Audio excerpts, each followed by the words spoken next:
जालना में एमआईडीसी अधिकारियों पर गंभीर आरोप लगाए गए हैं। जिला अधिकारी के आदेश के बाद 6 और 7 नवंबर को अतिक्रमण हटाने की कार्रवाई की गई, जिससे छोटे व्यापारियों में नाराजगी है।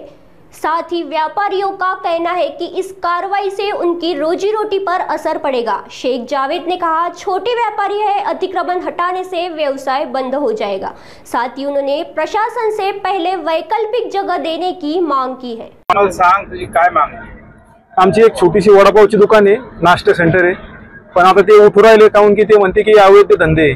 पण अवैध धंदे कशाचे? आम्ही तर रोडच्या खूप लांब बसतो आणि छोटंसं म्हणजे उदरनिर्वाहासाठी आम्ही छोटासा एक व्यवसाय करतो, पण ते पण आता उठून देणार आहे। उद्या 6 तारखेला ते उठून देणार आहे असं आम्हाला कळलं। त्याच्यामुळे आम्ही आमची गाडी वगैरे जी येतं ती आम्ही इथून नेत आहोत। आता सध्या काय मागणी असेल?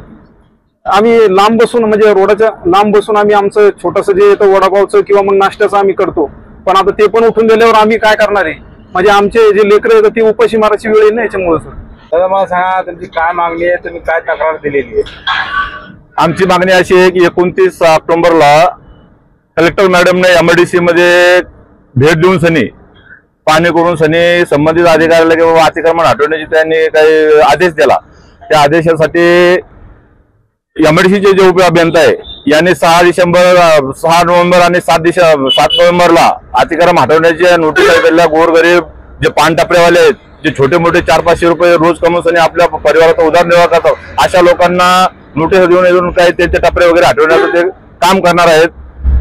आणि सगळ्यात मोठा विषय असा आहे की एमआयडीसी मध्ये शासनाने लघु उद्योगासाठी जे छोटे छोटे जे प्लॉट दिलेले आहेत प्लॉट धारकांना, त्या प्लॉट धारकांनी या प्लॉटवर गाळे काढून सनी पोट भाडे करून ठेवून त्या गाळ्यामध्ये हॉटेल्स, धाबे, किराणा दुकान, ऑनलाईन सट्टा मटका असे सगळ्या प्रकारचे अवैध धंदे चालू आहे। मग हे अवैध धंदे येथील उप अभियंता यांना दिसत नाही का? अभियंता यांना दिसत नाही का?